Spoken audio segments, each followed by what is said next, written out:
Wagala Angel. Out of course, she's not here yet. Hopefully, she'll join us soon. I hear people call her, is it Sweet Mama? That's her nickname. People have interesting nicknames. Let me invite Mr. John Mary Semufu. Mr. Maiso Peter.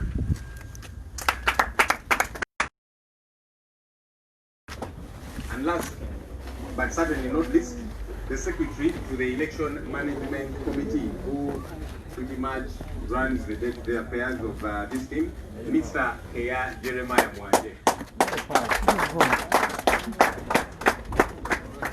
Mr. Jeremiah is a liar, sorry, a lawyer. He's a liar. A liar. Please go to the microphone. All right, so this is the team. So a number of them have stayed put.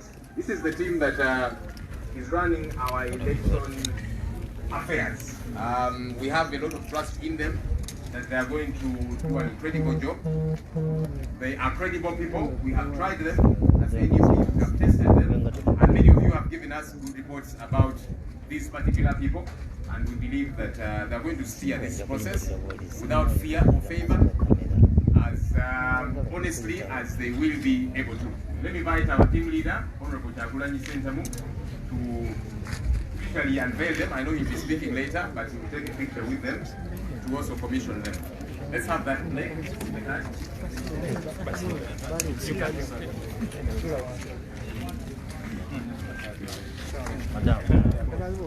Okay, these are members already.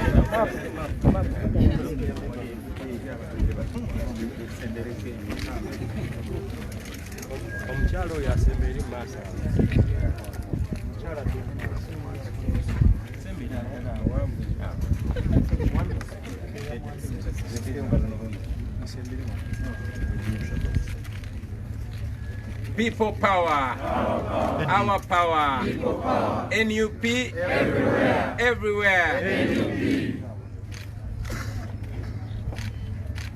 Should we smile? Why not?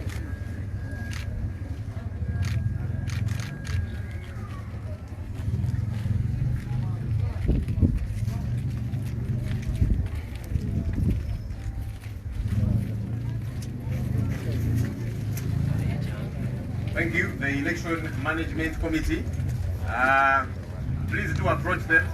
For those of you that have any queries related to the electoral process, I must warn those of us that might have ideas that you see. So if I want this team to be able to dig my name, I should be able to oil them.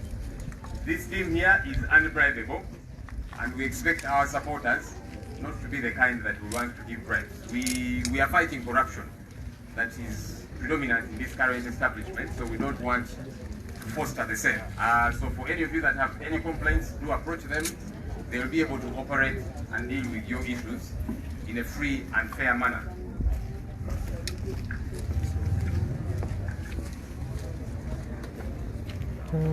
We are also going to unveil a team that is going to do, and has been anyway, doing a lot of work for us, our fundraising team. So we are gearing up for an election, and you all know that an election requires a lot of resources. Which resources are out there with you people, in your pockets, your wallets. But we have a team that is helping us to do that, to raise funds for the campaign process. We need plenty of money, posters and all the other paraphernalia that we shall need, and all the work that must be done to keep doing the work of the party. And so we have a team that's been doing quite a bit of work. We are going to unveil just the two leaders, the leadership of that team. There's many other members that are part of that team. We may not necessarily have them here, but we are going to unveil the leaders. So I'm going to invite the chairperson of our fundraising team, who is also the Deputy Secretary General of the National Unity Platform, Ms. Aisha Kabanda.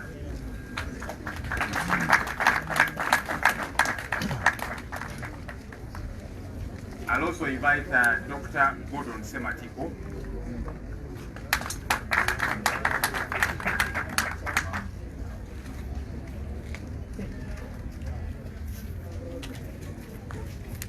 just a little bit about these two people. Aisha, the other day we told you everything about her. She's been around as a leader. She's a former RCC of Kampala, and she's really one of our pillars now in the National Unity Platform, and we salute all her efforts. Dr. Gordon Semakipo, he has a lengthy CV. I just run through one or two things. He was the publicity secretary of the NRM in Mityana district, and he was secretary NRM in the 8th Parliament, member of Parliament. He was part of the Buganda caucus then. He was the chief pharmacist of Mulambo Hospital from 1990 to 2000. He was there for 10 years. He was executive director of the National Drug Authority from 2011 to 2015. He was member of Parliament for Mityana North 2006 to 2011. And that is the Honorable Dr. Gordon Semakipo Katemi. I'll just invite the principal to take a picture with them. NUP. Everywhere. Everywhere. NUP. People power. Power. I'll invite our team leaders to take a picture with them.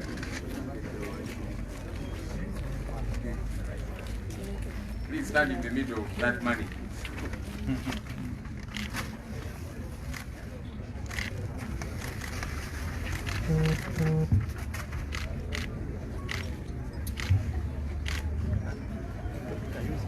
People power, our power, people power. NUP, everywhere, everywhere, NUP. Yeah. Take a cent of all of Okay, thank you. So that's the team that is leading the other bulk of the team. There is another team that is doing a lot of behind-the-scenes work, but this is the leadership team that will be steering that. Let me actually, on that note, invite Comrade Aisha to say one or two things, and then we shall proceed with the program. Thank you very much.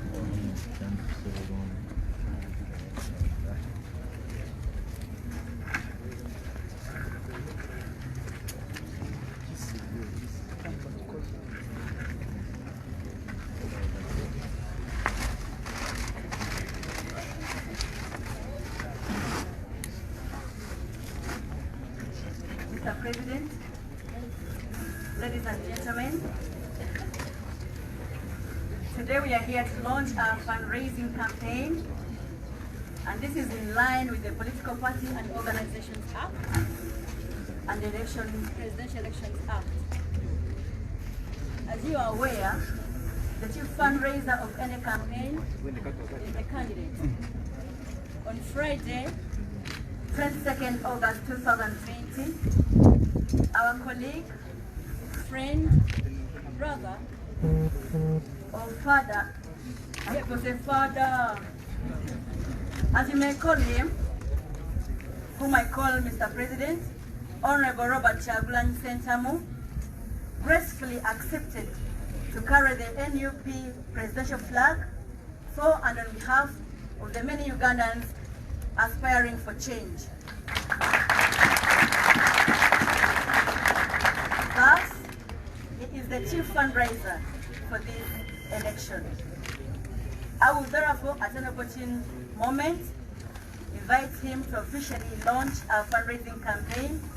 But before I do, allow me make the following remarks. This struggle for change is not a single man's business, but for us all that desire change. We are endowed with unique abilities, qualities, therefore we can play different roles, and all geared at fostering national change of national leadership. Some people are endowed with good speaking, and therefore can make very good spokespersons like my colleague Joel Senyonyi. Others are good activists, like my brother Sejirinya, while others are good organizers, like Comrade Chandala. Others have sacrificed their whole, in other terms, what you can call okuyiwa omubiri.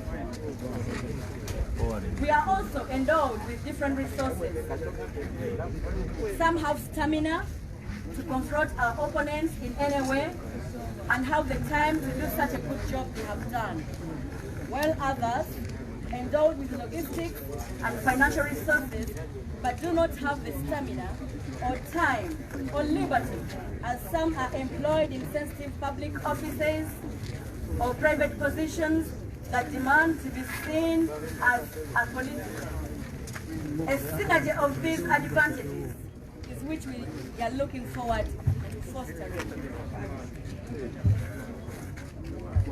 We therefore make this call to all brothers and sisters that are not able to physically participate with us as we push for change to contribute by raising funds to facilitate this struggle.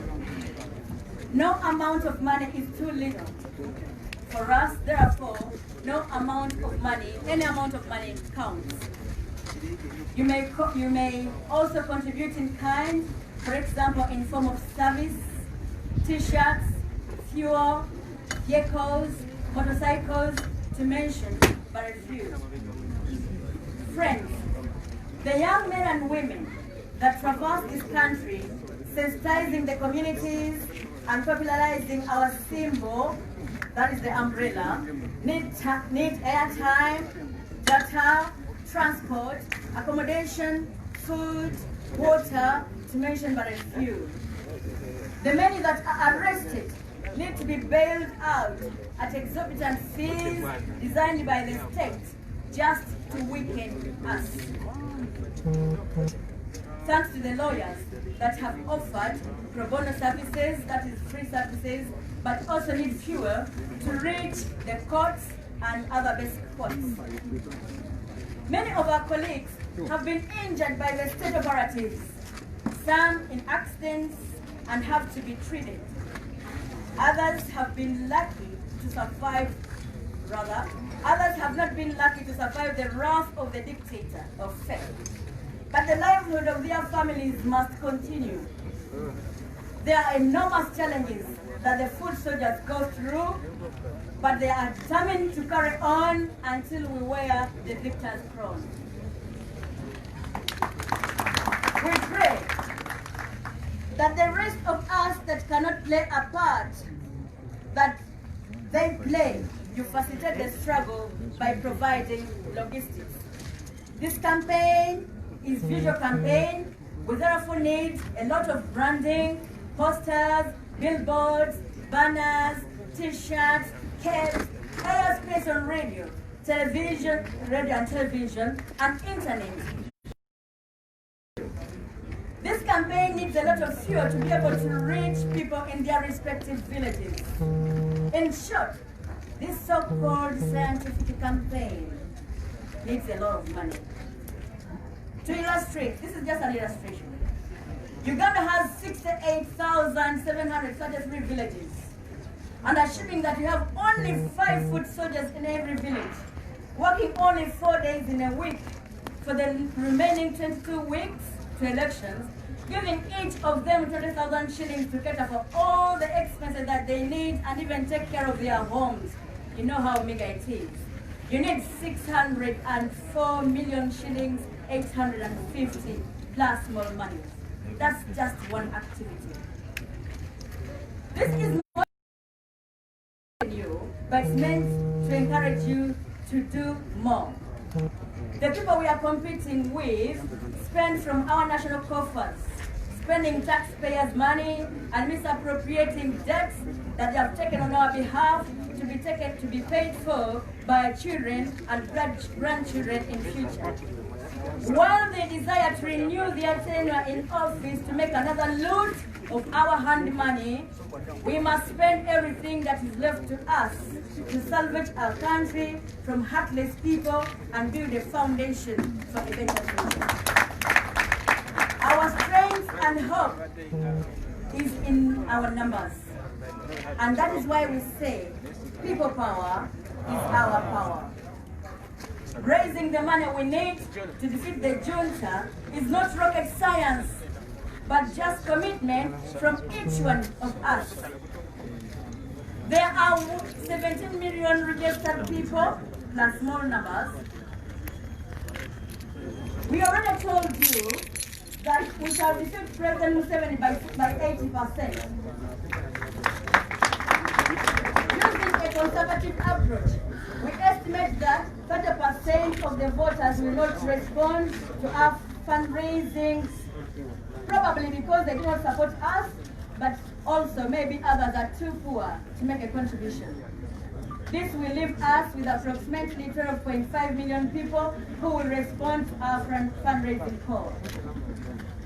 We assume that if only 1 million Ugandans contribute only 500,000 shillings, and only another 1 million shillings contributes 300,000 shillings, and another 3 million Ugandans contributes only 100,000 shillings, and the many of us that have very little contribute 10,000 shillings, we shall be able to contribute 1.175 trillion shillings only from that mass collection.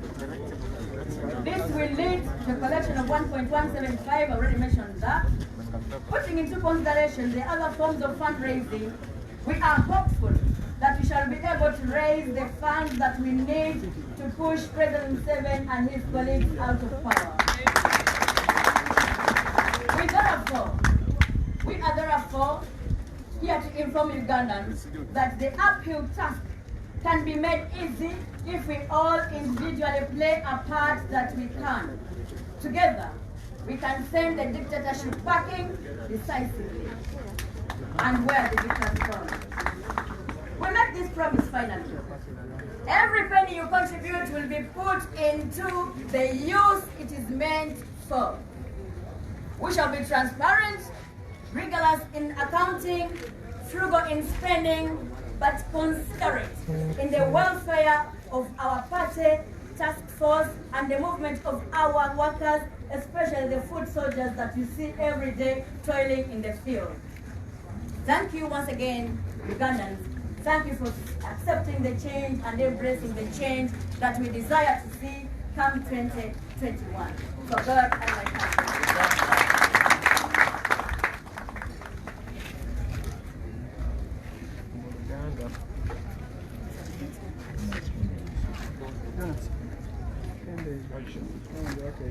Luganda.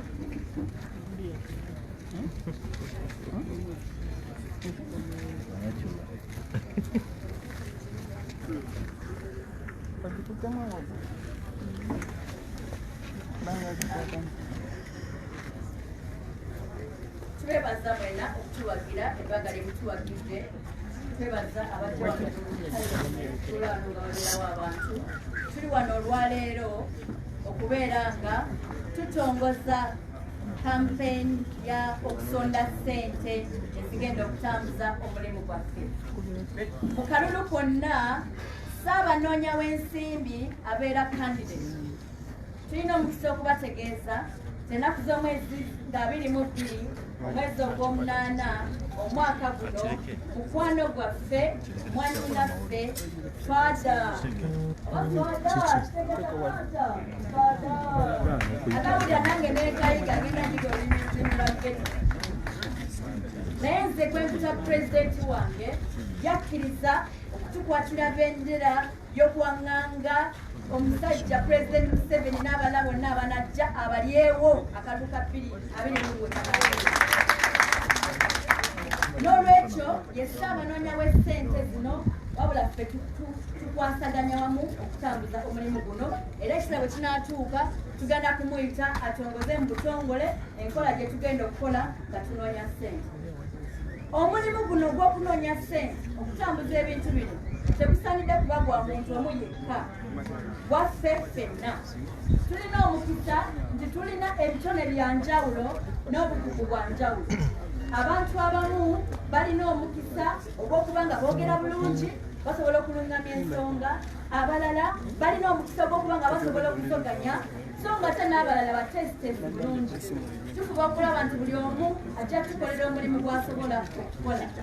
Naye aliyo bannaffe abanjagadde okukola emirimu egyo nga tebasobola kugikola lwakubanga embeera tebakkiriza.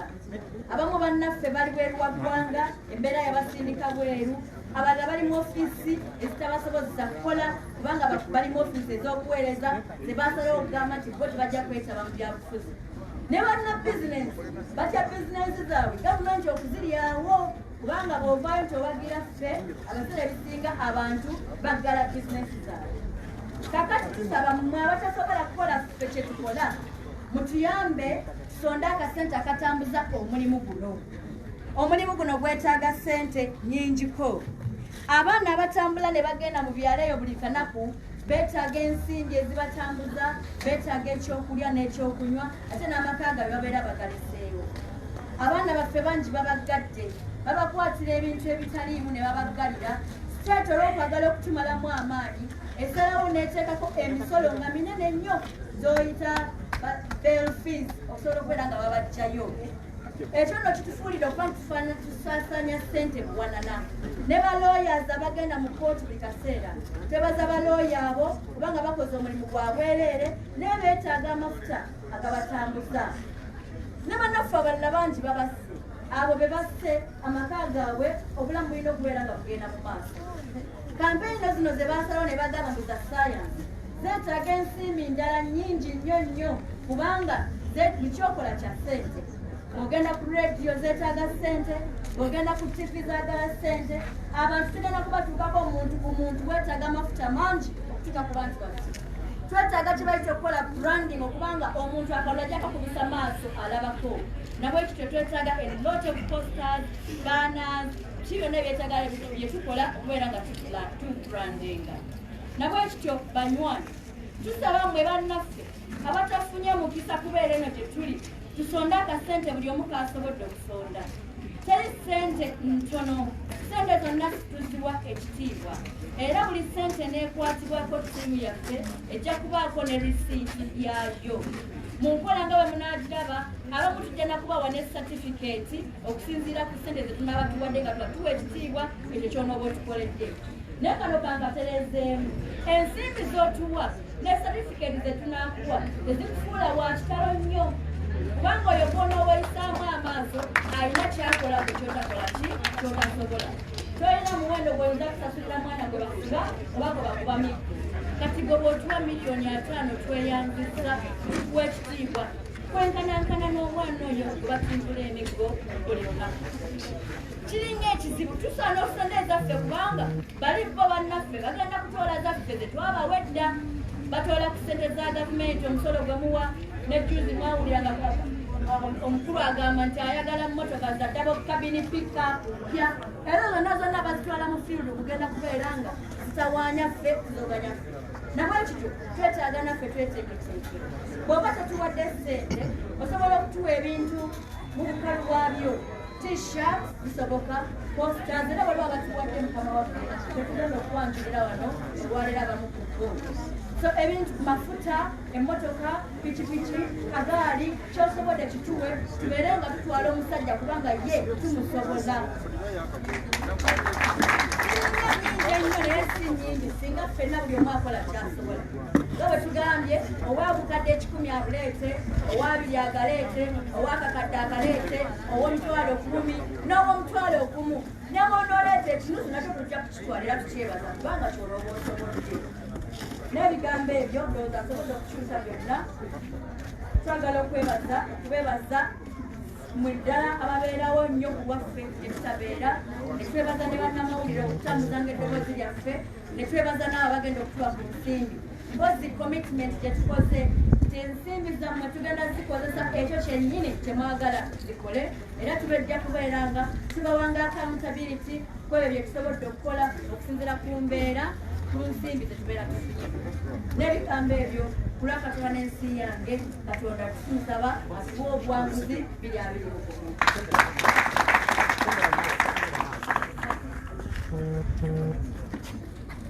Kati tugenda kuyita mukama waffe ajje to unveil. Oyo olutimba olwo luliko ezimu ku activities zetugenda okukola. Abamuyambako bajje bamuyambe tutunule olutimba olwo lukwe wansi. Oluvannyuma agenda kukola that symbolic action. Of course Kyagulanyi yataddemu buli kimu n'obulamu bwe yabuteekamu ne ssente azitaddemu. Naye agenda kukola that symbolic action okuteeka mu ssente yaffe. Agenda kubikkula atuteeremu oluvannyuma lw'okubeera ng'abikkula olutimba olwo.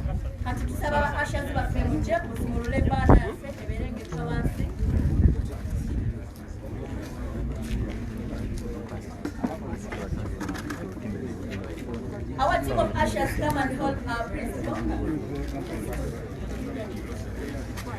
Tugenda kujja bannange abagula kaadi twebaza abaguze kaadi abagamba nti nze nyina emitwalo 10 gye mbamunkaamu kaadi namwe twebaza era ttiimu yaffe ejjeeyo mu byalo okubeera nga bw'otuwa emitwalo 10 oba 5 tukuwa kaadi ya membership nga tugatta ku mulimu gukolebwa ekitongole kyaffe.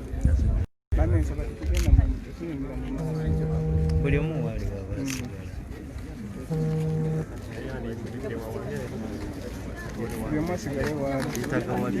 Okay, thank you, Asha. The principal is going to be joined by the team that's going to be going to the field to do the fundraising. Let's invite them so that he can commission them as he unveils this as well.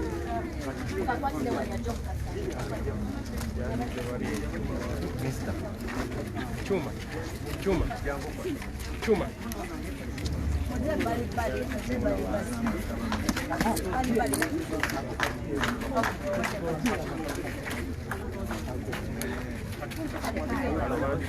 Ajati bano badde eno principal abeere wali. Young men come to you. Rina and Hakim, I see them very smart.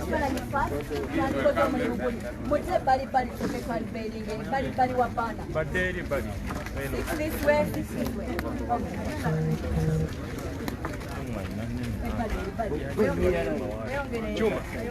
Chuma. Principal Jao. Awo tebamulaba. Principal Principal wali Chuma wali.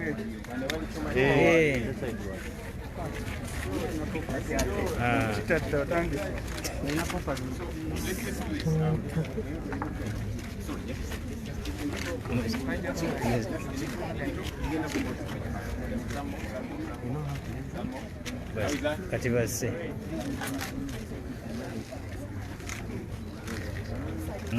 mwese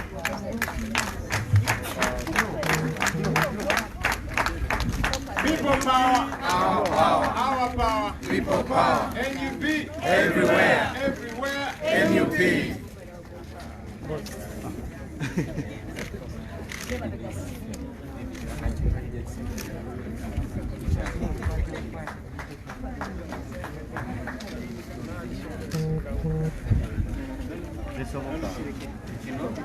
So our team leader, okay,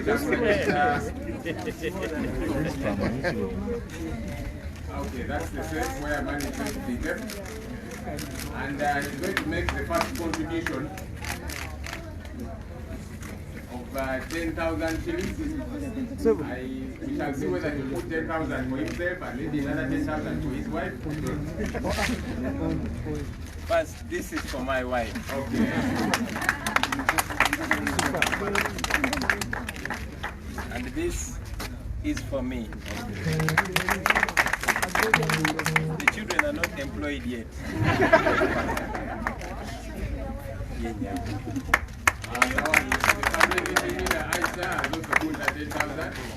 Maybe she'll put later for husband, but for now she'll put for herself.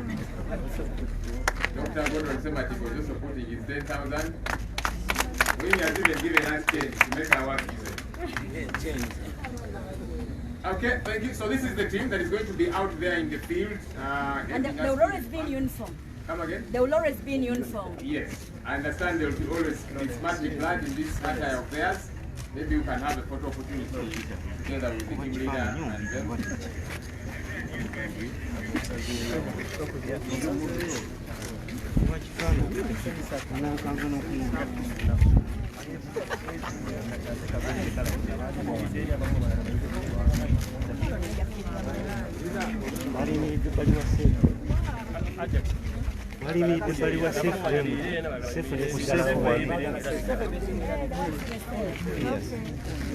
Actually, let them push behind. Besides the safe, all of you. All of you besides the safe.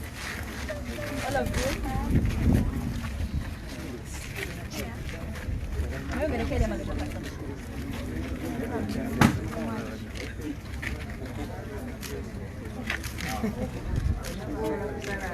People power, our power. People power, our power. NUP is our party. NUP is our party.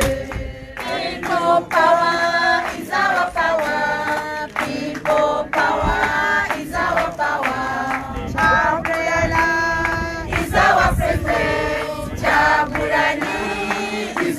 president. Umbrella is our symbol. Umbrella is our symbol. People power. Our power. Is our president.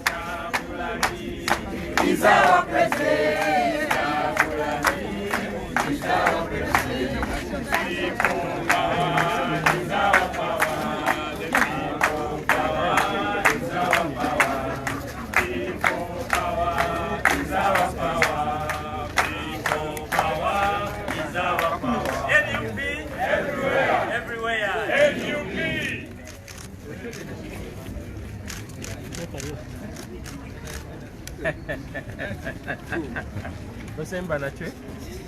Okay, thank you. Thank you. Unasema tu. Let's appreciate them with another hand.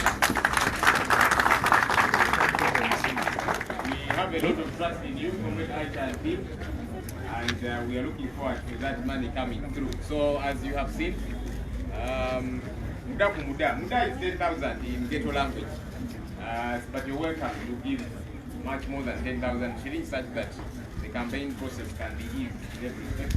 Understand that Aisha and her team also set aside some fee, and that fee is at the fee, also contributing to the fundraising process. So afterwards, feel free to go and grab some tea and a bite. And all the others that have specific contributions that you'd like to make, please see Comrade Aisha, try to take note of them and see how the fundraising activity continues to go.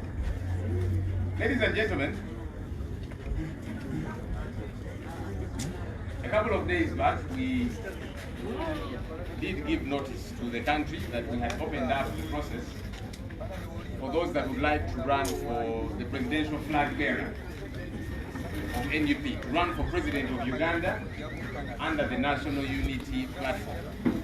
Notice was put out in the newspapers, and that process ran from 14th to 21st. And by closure of day, on Friday 21st, only one individual had picked and returned those forms to get the flag of NUP to run for president of the Republic of Uganda.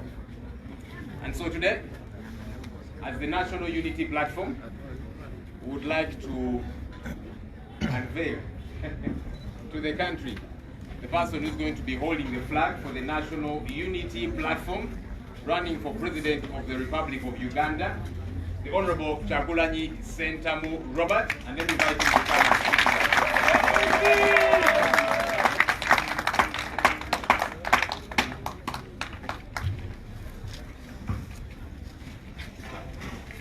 Thank you very much, Comrade Joy. People power. Our power. Our power. People power. NUP. Everywhere. Everywhere. NUP. Thank you. Ladies and gentlemen, I first want to salute our comrades that just returned from prison. I don't have the list with me here, but I know among them we had the guild president of Makerere University, Nigeria. NUP. Everywhere. NUP. Everywhere. Everywhere. NUP. I welcome you, comrades. That's the price we must pay for our freedom and for the freedom of many other Ugandans. I also want to welcome the new entrants. Welcome to the National Unity Platform. Everywhere. NUP. Feel free. For us, we don't have new and old members. We have Ugandans. And in the National Unity Platform, we are all equal. We respect everybody. And everybody is well deserved. Be confident and continue being patriotic.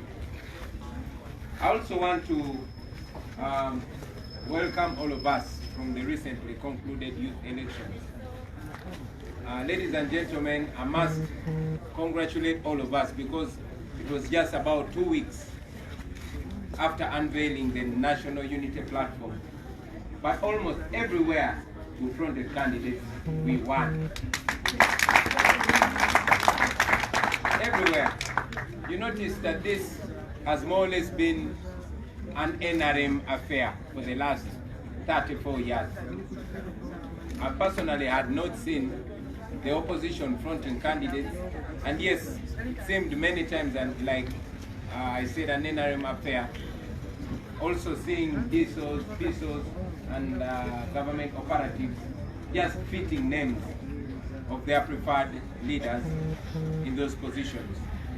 But just 2 weeks after we unveiled the National Unity Platform, we gave the NRM government a run for their money. I want to congratulate all of us. I want to believe that if we had the ability, if we were ready, and indeed if we fronted candidates all around the country, this would have been a resounding win for us. Now, this is supposed to be a lesson, ladies and gentlemen. We must have candidates everywhere on all elective positions. And yes, we must be united. We must speak with one voice. We notice a lot of confusion, like our spokesperson has already noted, in those youth elections. It was an eye-opener for us. One, that we have among us people that join us not with the intention of ousting the dictatorship, but with other motives. That's supposed to open our eyes even wider. But again, I want to salute the young men and women that stood their ground. That explains why comrades like Katerega have been in prison, because they stood in the way of the dictatorship. Ladies and gentlemen, we met the Electoral Commission yesterday and raised all the concerns. Concerns like RDCs and other security operatives taking the role of the Electoral Commission, denominating our candidates, and even in other instances where we had candidates that won, those that were running the elections refused to give them the declaration of results forms. We continue to put the Electoral Commission on notice, and we told them face to face that Ugandans are not going to sit back and accept those irregularities. They should be aware that all the troubles that Uganda has gone through were majorly caused by bad elections. So they should be reminded that this time around, this generation is much younger, much stronger, and much more resolved not to take that nonsense.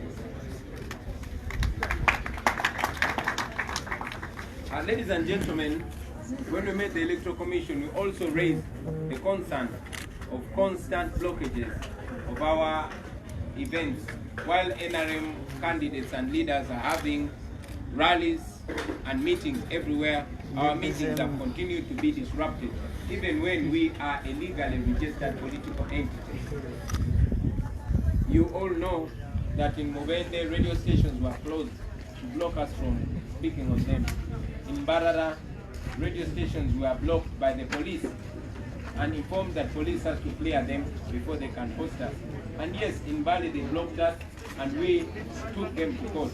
And as a matter of fact, tomorrow we shall be in Bali, and we expect the Inspector General of Police, the RDC, and all other security personalities that were involved in that injustice. We expect them in court tomorrow.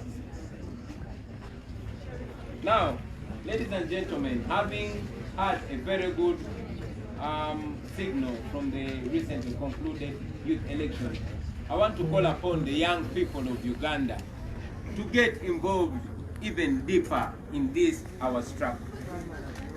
For those of you that still doubt your abilities, now you know that people are on our side. Don't be shy. Challenge for leadership in all positions.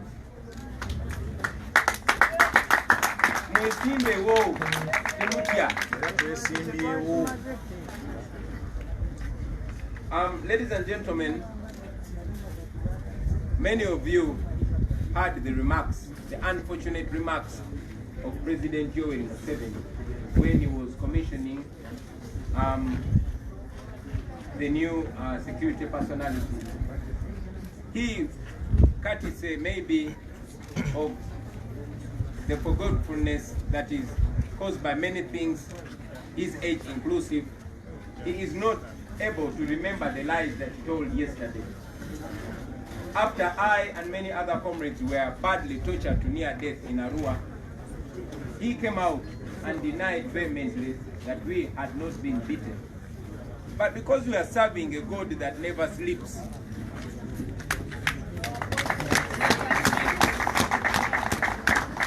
he came out without any compulsion to say the truth and the whole truth.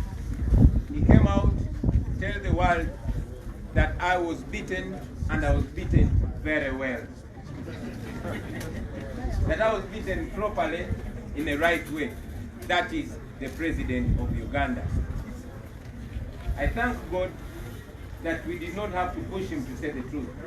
But again, I thank God even further because he gave evidence to the world. After we were arrested, we were charged with treason.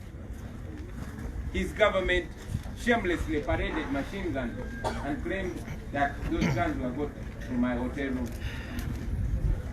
But now he came out and said the truth, and I hope our courts will use that as part of evidence. And I want to inform you that we are going to use that as part of evidence to take Mr. Museveni to the International Criminal Court. Our lawyers here in Uganda, here in Africa and internationally are busy building a case, and we shall be informing you. But again, I must tell you that we shall also take him to the domestic courts because the crime that he and his thugs committed are crimes internationally, and yes, they are crimes locally. Ladies and gentlemen, it is my absolute pleasure to commission our fundraising. I thank Comrade Aisha Kabanda and her team for the work, for the job that they've been doing and continue to do. And it's on that note that I want to ask all of you, ladies and gentlemen, here in Uganda and abroad, to be part of this. Banange muchiberemu, mutubereremu, tuliyala. We don't have the money that we need, but at least we have the resolve and we have the zeal. For a long time, we did not necessarily need so much money, but now that the campaigns are almost officially beginning, we shall need money. We shall need fuel. We shall need posters. We shall need food. And we do not work because all our businesses have been blocked by the regime. We are going to use all legal and moral means of fundraising, from selling our paraphernalia to sweet talking you, ladies and gentlemen, to ensure that you own this, because this is not about us alone. It's not about the National Unity Platform alone. It's about Uganda. It's about the generations to come. It is a people's struggle. While our oppressors are using our own money to ensure that we don't reach out to you, to ensure that we are grounded, we want to use the love and support that we have from you, ladies and gentlemen. So please be part of this. You can start with what you have. Yes, we are calling our campaign Muda ku Muda, Oba Chida ku Chida, Oba Waya ku Waya, Oba Mutwalu ku Mutwalu. But I know that we have many patriotic Ugandans, many of them that cannot even come out in the public, but they love the country, they support the struggle, and they want to be with us.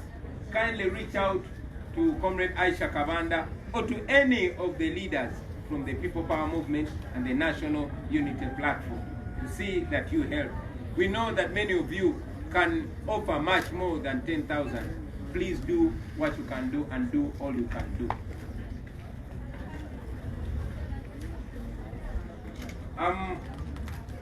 This was addressed, but I want to address it even further. That we have gotten reports from the field, reports of confusion, sadly, by many people that purport to be members of the National Unity Platform. Ladies and gentlemen, we are the National Unity Platform. This platform or political party was launched recently because there was every effort to confuse us.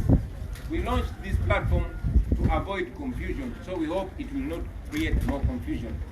Because we did not have a uniform symbol, and many of our comrades were facing challenges.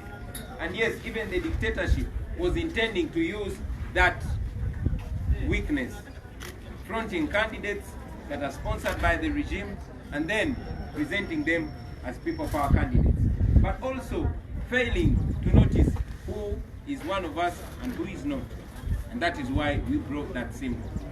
We salute all the members that joined from inception, the members that joined much later, and the members that are joining now. And we even salute in advance the members that will join us moving forward.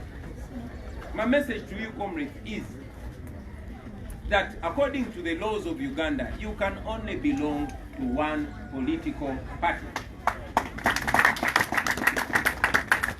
So because you can only belong to one political party, we would not encourage the members that have one leg in NUP and another leg elsewhere. I've said it before and I will say it again, that you are either NUP or you are not. Having said that, we respect and continue to work together with all other political formations seeking for change in Uganda. We have a clear understanding with comrades that we are working with. For example, comrades from JEMA led by Comrade Asumani Basalirwa, we intend to have an understanding with our brothers and sisters from the FDC. We intend to have an understanding with our brothers and sisters from the ANT. And yes, we intend to have an understanding with our brothers and sisters from the Democratic Party, those that are still there. What should be clear is that you should be confident and clear where you stand. It's okay not to belong to NUP. We can work together with love, trust, and respect from where you are. However, if you join the National Unity Platform, kindly be with the National Unity Platform. You cannot belong to two political formations, and that will help to ease the confusion that has been ongoing, ladies and gentlemen. Last but not least, I want to encourage our brothers and sisters that we have been working with all along, not to feel sidelined, not to feel intimidated by our brothers and sisters that join us. We are together, we are the same.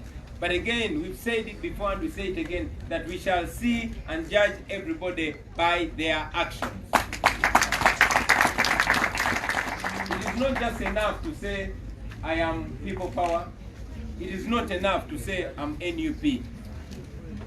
We judge people not by their words, not by what they wear, but by their actions. Now, while I'm welcoming the new Election Management Committee, I have just a brief message for you, ladies and gentlemen. Do not discriminate. Yes. Do not discriminate candidates according to their age, according to their financial status, or according to their social stand. Every Ugandan is equal. Every Ugandan is entitled. We started by saying that people power is our power. It is not up to the politicians to decide for the people. It is for the people to decide for the people. We have no power if we don't have the people by our side. So do not discriminate. Do not sideline anyone. 2, do not allow fake leaders. Take time to look out who is real and who is not. If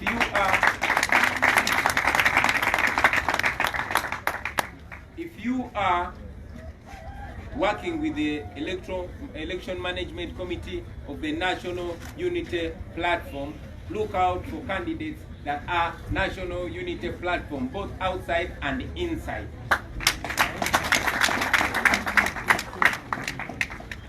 finally, please, corruption is one of the vices that we are fighting. So do not take bribes. I repeat, do not take bribes from candidates. And to you candidates, do not give bribes to anybody. We are against corruption in the struggle as we will be against corruption when we take power. And yes, we shall deal with corrupt leaders in the struggle the same way we shall deal with corrupt leaders when we take power. And thank you for God and my country.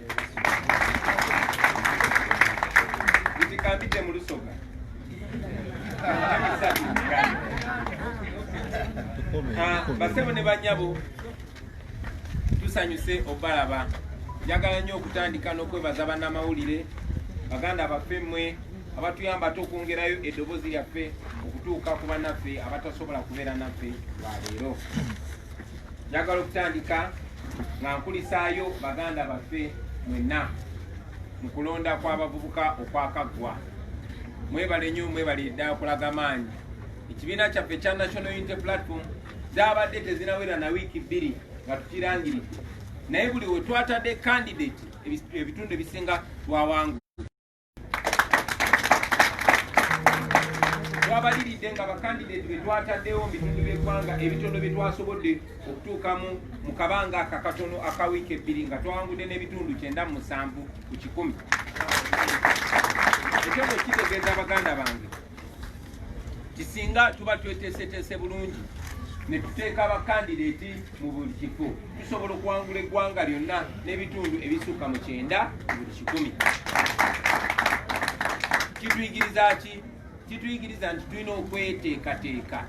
Oba twasobodde okukuba gavumenti erina ssente z'eggwanga lyonna ekozesa abakuumaddembe okumenya amateeka n'otutulugunya, gavumenti emaze mu buyinza emyaka 34, oba twasobodde okugizoganya bwe tutyo, mulowooza tusobola kukola ki nga tweteeseteese bulungi nga tulina bakandidate mu buli kifo? N'olw'ensonga eyo, ekyo kitulage twetaaga okubeera ne bakandidate ba NUP mu buli kifo kyonna. Era bwe tunaaba tukwataganye ne bannaffe ab'ebibiina ebirala, at least tulina okubeera ne candidate wa opposition mu buli kifo kyonna ekirondebwako wano mu Uganda. Twategedde nti wabaddewo n'okukyankalana oba n'okubuzaabuzibwa ekyennaku nga kikolebwa abamu ku bannaffe ababadde bagidde mu kifaananyi kya NUP. Ekyo nno nsindika obubaka bonna bonna gye bali. Twasalawo okukolaganira mu manvuuli eya National Unity Platform, era tulina okukola byonna ebitugatta. Tujja genda mu maaso nga tubalabira ku bikolwa byammwe bassebo ne bannyabo. Njagala mu ngeri ey'enjawulo okulisaayo baganda baffe bato baffe be baakwata nga balemeddeko nga baagala amazima n'obwenkanya mu kalulu k'abavubuka. Kulisaayo muganda waffe Julius Katerega, Guild President w'e Makerere ne banno bonna mumbadde mu nkomyo. Mwebali kuba bagumu, mwebali butakkiriza, mugende mu maaso nga temukkiriza nga mukola emputu ennungi ne Katonda gy'ayagala. Basebo ne bannyabo, njagala okwogera ku bulumbaganyi bwe tubadde tufuna nga buva mu bitongole ebikuumaddembe nga biraga kyekubiira. Bangi mukimanyi nti newankubadde nga akakiiko k'ebyokulonda bagamba nti tugenda kubeera na ze bayita scientific campaign, tetugenda kukozesa radio na TV. Ne mulabye bwe tugenze emirundi mitono nnyo ku radio ne twogera amazima, abantu ne bagukanya amaaso. Poliisi n'ebitongole ebikuumaddembe byonna bivuddeyo ate ne bimenya amateeka mu ngeri eswaza ennyo, ne batulemesa n'okugenda ku zi radio station. Mwalaba kye bakola Mubende gye basiba amakubo gonna ne radio ne baziggyako. Mwalaba kye bakola Embaale, era twabaloopa mu kooti. Era olunaku lw'enkya tusuubira Inspector General wa Poliisi n'abo bonna bonna abamenyi b'amateeka nga mwe muli ba RDC ne ba RPC ne DPC okubeera mu kooti Embaale enkya. Mwawulira Embalala twabadde tulina okugenda Embalala ku radio, naye bagenze ne batiisatiisa abannannyini radio bonna ne bagamba poliisi erina okubawa obuyinza. Of course ekyo tekiri mu mateeka, of course kimenya mateeka, naye nga bwe tuze tubagamba nti poliisi yaffe n'amagye n'ebitongole bine ebikuumaddembe President Museveni abikozesa kumenya amateeka, kuba ye amanyi akaddiye ayinza obutabaawo nga bo basasulira ebyo ebikolobero byabalagidde okukola. Basebo ne bannyabo, mu mbeera y'emu njagala okunga mwenna abavubuka nti sampo gye twalabye mu kulonda kw'abavubuka njagala balage nti tulina obuwagizi bw'amaanyi nnyo, naye nammwe temututiirira ate temwetiiririra. Mwenyigire mu bukulembeze, mubeeyo mwesimbewo, temutya, mubeeyo mwesimbewo, musikirire abantu, kubanga eryo ddembe lyammwe. Tuzze nga tukibagamba era tujagenda maaso tukibagambe. Newankubadde okuleeta foomu n'ozikomyawo kwakomekerezeddwa, naye nja kusuubira nti oba oli awo kyapasoni waffe Mukyamase Walukamba n'akakiiko ke banakitunulamu okumekinga sure nti ne bannayuganda bannaffe abaakamanya omulama gwe tuliko okweddula eggwanga baweebwa omukisa. Tumekinga sure buli kifo tulinako candidate, either ffe nga NUP oba ffe nga opposition. Mwalabye era n'enkola y'abakuumaddembe, enkola ya gavumenti bwebadde nga aba NRM, baminisita, ba MP n'abakulembeze abalala nga bo babadde bagenda mu maaso n'okola enkuŋŋaana zaabwe, naye nga ffe tebatukkiriza kusinkana okuleka wano wokka ku headquarter yaffe. Tebatukkiriza kusinkana enkuŋŋaana zaffe bazoonoona, bazikubamu tiyagasi, bazikubamu amasasi n'okusiba bannaffe, naye ate nga ba NRM bo bagenda maaso n'okola campaign, bagenda maaso n'okola meeting zaabwe. Era twatuukiridde akakiiko k'ebyokulonda olunaku lwa jjo, ensonga ezo ne tuzibategeeza, ne tubajjukiza nti twabawandiikira dda nga twagala abazigazetinge oba balangirire akabonero kaffe akamanvuuli akali mu langi zaffe esatu, langi emyufu, langi enjeru ne langi eya kibululu. Naye nga bwe badde enkola yaabwe bwe bakola kyekimu mu kutulemesa mu kuwebuzaabuza ne tulemesebwa okukola consultation, ne leero bwe kyafaananye naye twabatuukiridde ne tukibaatulira lubona, ne tubategeeza n'obategeeza nti si kya bwenkanya okulaga kyekubira bo okuvaayo ne beefuula abalwanagana naffe olw'okukozesa langi yaffe emyufu ate nga tugikozesa mu mateeka. Era batusuubiza nti mu bunnambiro bagenda kitunulamu okulaba nga akabonero kaffe katongozebwa basebo ne bannyabo. Mpozi ensonga endala enkulu gye mbadde njagala okwogerako y'ensonga y'ebigambo by'omukulembeze w'eggwanga President Yoweri Museveni byavuddeyo olunaku lwa jjo n'ayasanguza nga tewali amusunye, tewali amukase, naye oluvannyuma lwa ebiseera gye biyiseeko bwe baatukwata ne batulugunya ne batugumbula muganda waffe Yasin Kawuma ne bakuba n'okutulugunya bannayuganda bangi abatali musango. President Museveni yavaayo ne yeegaana nga akanudde amaaso n'agamba tebannaba tukubako, tebannaba tukolako kyabulabi kyonna. Naye era engeri gye tusinza Katonda ateebaka, era Katonda yamuggyeeyo amazima n'agafuula empiso ne gamufumita, n'avaayo n'abyasanguza nga tewali amukase, n'agamba kituufu aba SFC abakuumi abamukuma bankuba, era n'annyonnyola nti bankuba bulungi nnyo nga bwe yali ayagala. Kaakati nno njagala obbajjukiza basebo ne bannyabo nti newankubadde baali batuteekako emisango, nze ng'omuntu banteekako omusango ogw'okulya musolukwe, bateekako omusango ogw'okukwatibwa n'emmundu makiini gandi 2 era ne bazireeta ne baziteeka awo, newankubadde ezo emmundu ezaalina okuba emmundu zange simanyi gye zaalaga. Kaakati tusuubira nti ekkooti ya Uganda efunye obujulizi obulikiriya, era njagala obategeeza nti obwo bwe bumu ku bujulizi bwe tugenda okukozesa nga tutwala Mwami Museveni mu kkooti y'ensi yonna okunnyonnyola emisango. Bannamateeka baffe wano mu Uganda, bannamateeka baffe ku lukalu lwa Afrika ne bannamateeka baffe okulola ensi yonna bali mu kuteekateeka okutwala mwami Museveni mu kkooti y'ensi yonna n'okutwala ensonga zaffe mu United Nations oba mu kakiiko ak'ensi yonna oba mu kakiiko ak'amawanga amagatte. Naye era njagala okubategeeza nti ne wano newankubadde ekkooti zaffe ezeetengeredde tugenda kutwala omusango omwami Museveni mu kkooti eza wano, kubanga bwe mumanyi omusango teguvunda.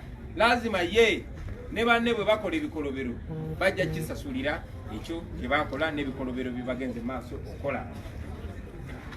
Ndi musanyufu baganda bange olwaleero okutongoza okusonda kwaffe okwa ssente. Njagala kwebaza munaffe Hajat Aisha Kabanda ne Dr. Sematiko ne akakiiko konna mumusonda ssente eza kaweefube ono. Njagala n'okozesa omukisa guno okubakunga mwenna bannayuganda bannaffe abali wano n'abali ebweru w'eggwanga okwenyigiramu ono kaweefube, kuba tetulina ssente ate bye tugenda okutandika okukola kati tugenda kwetaaga nnyo ssente. Tukimanyi nti gye buvuddeko ebbanga ddene tubadde tetwetaaga ssente. Mwe basebo ne bannyabo mutusanga eyo mu kkubo, mutusanga ku zi petrol station nga tuteekamu amafuta ag'obwendo, tuteekamu 1,000, tuteekamu 15 ne mugamba abajuzeewo nga temwagala nansi etegere nti mwe mutuyambe. Tumanyi gye muli eyo basebo ne bannyabo abasobola okutusondera ne ssente ezisukka 1,000. Tubasaba mugende maaso nga mutuukirira akulira akakiiko kaffe akasonda ssente Hajat Aisha Kabanda, nga naffe abakulembeze mutuukirira ababa babanguyidde. Tumanyi nti gye muli bannayuganda abatayagala nakwerabisa, abatayagala nansi etegere nti nammwe mwasonze. Twaniriza obuyambi obwo baganda bange kubanga tubwetaaga. Twetaaga posta, twetaaga amafuta, twetaaga okuliisa bannaffe ababeera mu field, twetaaga ebintu bingi nnyo. Era tujja kusonda ssente zino nga tuyita mu nkuŋŋaana ezitali zimu, nga tuyita mu kutunda amajolobero gaffe, enkofiira n'ebirala ebifaanana ng'ebyo, naye nga tuyita ne mu kutuukirira mmwe bakinoomu basebo ne bannyabo. Nammwe abasobola okutusondera ku mobile money tubasaba mutusondereko. Manyi nti Hajat Aisha yategeseewo n'ebyokunywa n'ebyokulya byetugenda okutunda wano leero tusonde ssente ezo. Era nga nange bwe naaba nfunye omukisa ng'oli awo nange nja kuwaayo ekyebiringulireyo mwami Kidandala Katonda asobole okukola emirimu gye bulungi. Mpozi ekimu ku bisembayo baganda baffe, njagala okwogera ku bulugu abaddewo oba akyagenda maaso eyo mu field. Ekyennaku nga bulugu oyo ebiseera ebimu ava ku bannaffe abajja ng'aba people power oba ng'aba NUP, naye ate ne bateekawo obutakwatagana mu bannaffe. Omwogezi waffe akyogeddeko, nakyogerako luli era nja kuddamu nkyogereko nti bannange mu mateeka gaffe manyi ffe tugoberera nnyo amateeka. Mu mateeka tosobola kubeera memba wa bibiina bibiri, tosobola kubeera nga okugulu okumu kuli mu National Unity Platform ate ng'okugulu okulala kuli walala. Kale nno njagala okukozesa guno omukisa okyogera mu ddoboozi eritali mu kwebuzaabuza nti either oli memba wa NUP oba toli. Kankiddemu, either oli memba wa NUP oba toli. Tosobola kubeera ng'okugulu okumu kuli mu National Unity Platform ate ng'okugulu okumu kuli walala. Ffenna tulina gye twava, abamu nga tetulina bibiina, abalala nga twazaalibwa mu bibiina birala, abalala ng'ebibiina gye tuli tebitukiikirira bulungi. Ensonga lwaki twakwatagana nga tumanyi nti amaanyi gaffe gali mu bantu, naye kubanga twalina obuzibu nga tetusobola kuba n'akabonero kamu ne tutandika National Unity Platform. Era tusaba mwenna baganda baffe mubeere clear eyo gye mubeera. Si nti musango obutabeera memba wa NUP, era tekitegeeza nti tetugenda kukolagana na muntu atali memba wa National Unity Platform. tuze tukolagana ne baganda baffe bonna abaagala enkyukakyuka era tetukyusangako tugendagendera ku mulama gwe gumu. Ekyokulabirako tulina baganda baffe abali mu bibiina ebirala naye nga tuze tutambulira wamu. Tulina enteekateeka gye tujja obbanjulira gye bujja ey'okukwatagana ne baganda baffe abo nga bali mu bibiina byabwe, naye era nabo kijja kwetagisa okubeera very clear obutabuzabuza bantu so that tewali alira munne munda naye ffena tudiringa wamu mu bwesimbu, mu mazima era ne mu bweru. Kale nno ekyo njagadde kibeere very clear baganda baffe mwenna. Njagala mpozi mu kiseera kye kimu okuzzaamu mwenna baganda baffe amaanyi, bamembazi abaali bamemba okuva edda, bamembazi abatweyungako oluvannyuma ne bamembazi abagenda otweyungako gye bujja. Kiffenafena twenkanankana, kiddamu ffenna twenkanankana, ffenna tulina obuvunaanyizibwa bwe bumu era ffenna tugenda kuyisibwa kyekimu. Tewali gwe tugenda kusukkulumya ku munne ate gwe tewali gwe tugenda kukakanya ku munne.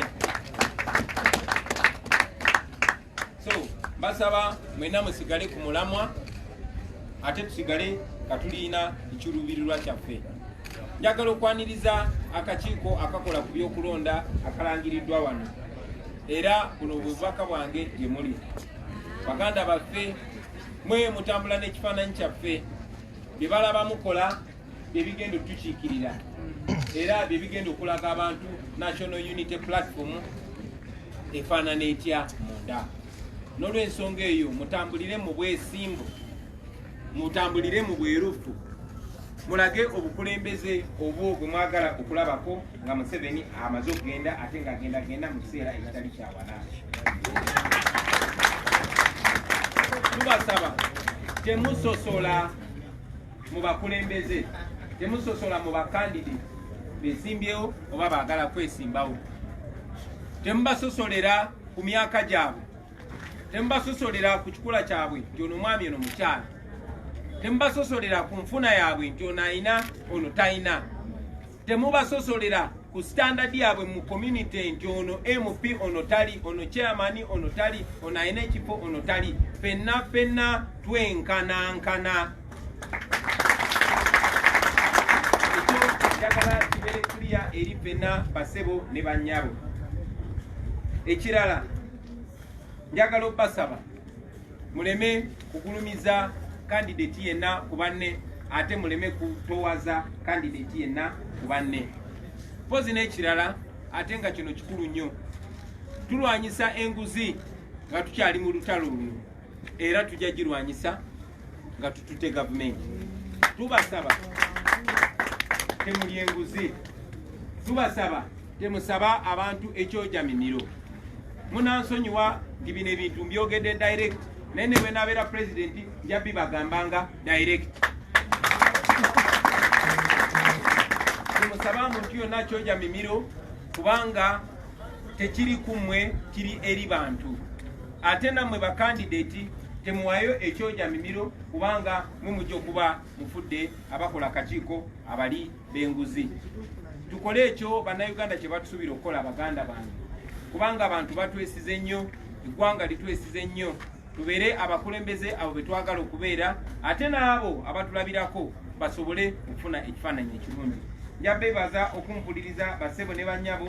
Nja kumaliriza era nga neebaza nate abateesiteesi ku fundraising team yaffe.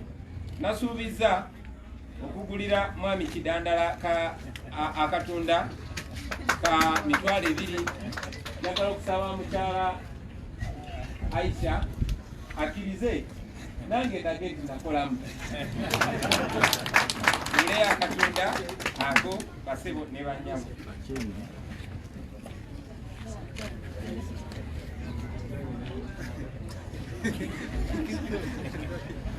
Era namwe basebo ne bannyabo abasobola oba abeesobola tubasaba mwagire kawukuwe ono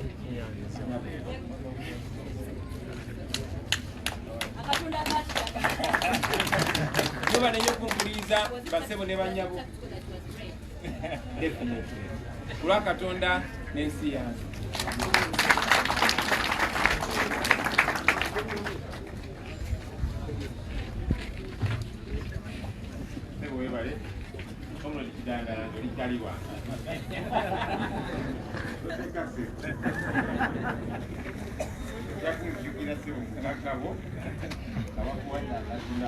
Thank you, Honorable Chakulani, for that address. Along the way, we were joined by one of the election management committee members that we unveiled. She hadn't come yet, not too well, but she's here. Kwagala Angel, let me request you to stand kindly.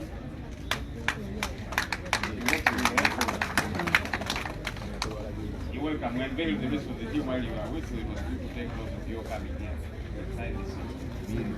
I understand we also have a team that came all the way from Kayunga. A number of them, I understand, have been members of the NRM, but they want to cross over to the National Unity Platform. We'll do this in 2 minutes. I request you to kindly come, all of you, that team. We'll take a picture with our team leader, and then we'll proceed and wrap up the program as we shall let you know. So the team from Kayunga, kindly come. NUP everywhere, everywhere. NUP, NUP everywhere, everywhere. NUP, NUP everywhere, everywhere. NUP, Kayunga, NUP, NUP, NUP, Chuma imeweka. waya. Abawangu everywhere, everywhere.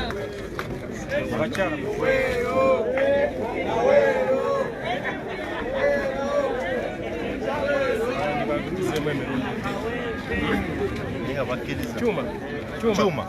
Namba joyo abakole mu emirundi ebiri ekifaananyi kibe kya mirundi ebiri. Abategekemu si kubakolana. Kayunga kapitewo ko. Abantu bakole timu zibiri. Timu zibere bbiri. Yes, where? Yes. Gite. Where? Bakole mu timu zibiri. Bakole.